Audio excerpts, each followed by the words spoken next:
नमो नमः। नैषधीय चरितम प्रथम सर्ग के इस 8वें भाग में आपका हार्दिक स्वागत। 11वां श्लोक हम आज ले रहे हैं। इस पद्य में भी महाकवि हर्ष ने प्रकारांतर से नल के प्रताप का ही वर्णन किया है। एक नया शब्द आपको सीखने को मिल रहा है, इति। उनके राज्य में ईतियों का पूर्णतः अभाव था, ईतियाँ नहीं थी। हाँ, मात्र एक ईति रह गई थी, अतिवृष्टि। वो भी उसने भी क्या है, शत्रुओं की जो पत्नियां हैं उनके नेत्रों में अपना स्थान बना लिया था। ईति किसे कहते हैं? फसलों से संबंधित जो उपद्रव हैं, फसलों को जो नुकसान पहुंचाने वाले हैं, उनको ईति कहा गया है। ये श्लोक प्रसिद्ध है। अतिवृष्टिरनावृष्टिः शलभा मूषिका खगाः प्रत्यासन्नाश्च राजानः षडेता ईतय स्मृताः। इसमें दो ईतियाँ तो बारिश से संबंधित हैं, अतिवृष्टि और अनावृष्टि। अतिवृष्टि यानी बहुत अधिक बारिश होना, अनावृष्टि बारिश बिल्कुल नहीं होना। ये दो ईतियाँ हुई। तीन ईतियाँ प्राणियों से संबंधित हैं। एक तो शलभ। शलभ बहुत प्रसिद्ध हैं, टिड्डी दल। टिड्डियों का जब हमला होता है फसल को पूरी तरह चौपट कर देते हैं।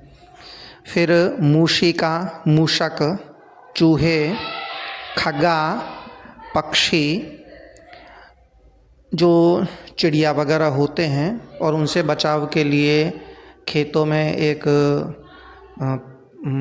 बनावटी कृत्रिम प्राणी भी खड़ा कर देते हैं ताकि पक्षियों से बचाव हो सके।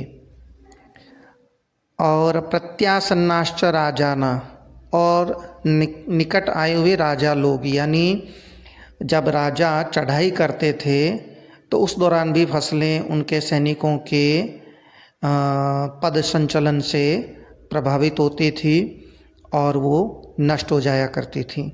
तो ये 6 ईतियाँ मानी गई हैं। अस्तु, श्लोक लेते हैं।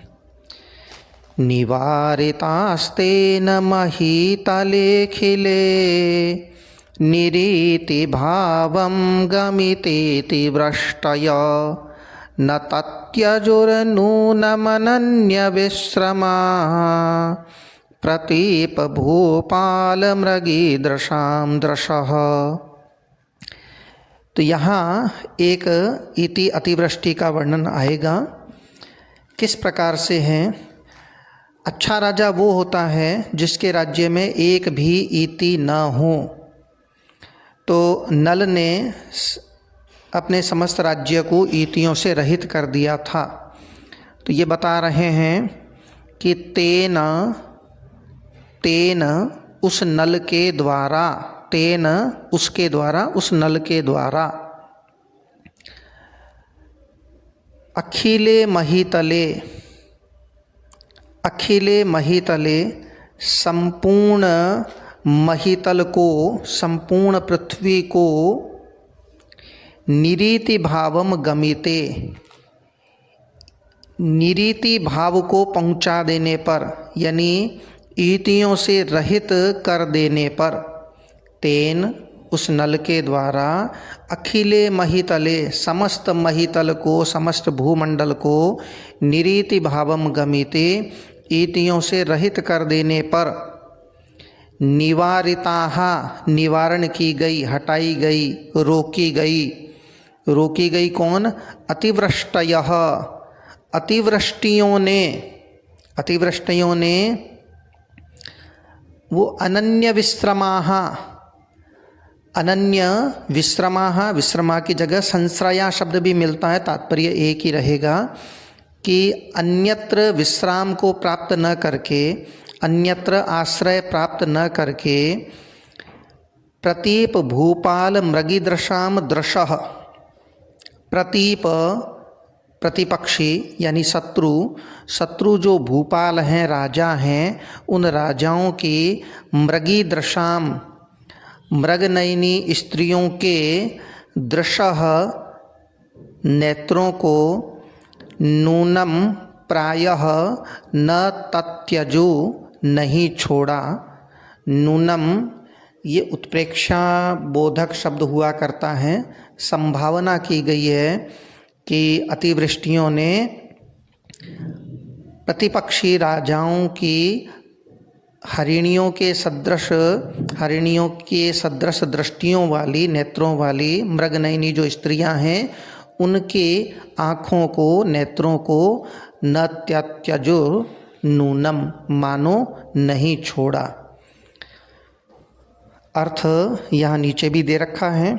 प्रयास रहेगा कि डिस्क्रिप्शन में भी ये अर्थ लिख दिया जाए तो आपके सहजता रहेगी। इस पद्य का तात्पर्य यही है कि नल के द्वारा जो राजा मारे गए थे, उन राजाओं की पत्नियां जो है वो निरंतर रोती रहती थीं। तो नल के प्रताप का ही वर्णन है, लेकिन विशेष ढंग से किया गया है। संधि विच्छेद वगैरह दे रखा है। अलंकार के बारे में बताया ही था।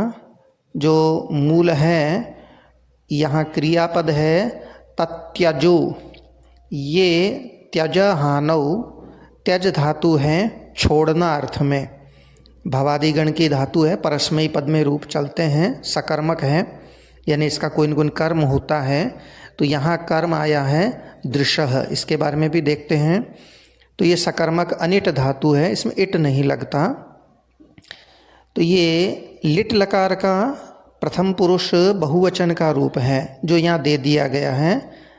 तत्यजुहु, तत्याज, तत्यजतुः, तत्यजुहु, ये प्रथम पुरुष बहुवचन का रूप है और इसका कर्ता है अतिवृष्टय। अतिवृष्टियों ने दृशः नेत्रों को, आँखों को न तत्यजु नहीं छोड़ा था।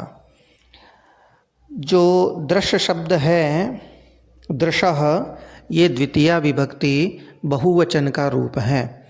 दृश्य शकारांत, हलंत शकारांत शब्द है स्त्रीलिंग का, इसके रूप भी दे दिए हैं। दृक्, दृशौ, दृशः, दृशम, दृशौ, दृशः। तो ये द्वितीय विभक्ति बहुवचन का रूप है। प्रिय विद्यार्थियों, उत्प्रेक्षा अलंकार तो है ही, एक अलंकार और यहाँ संभावित है और वो है अतिशयोक्ति। अतिशयोक्ति का एक भेद है असंबंध में संबंध होना। संबंध न होने पर भी संबंध दिखाना।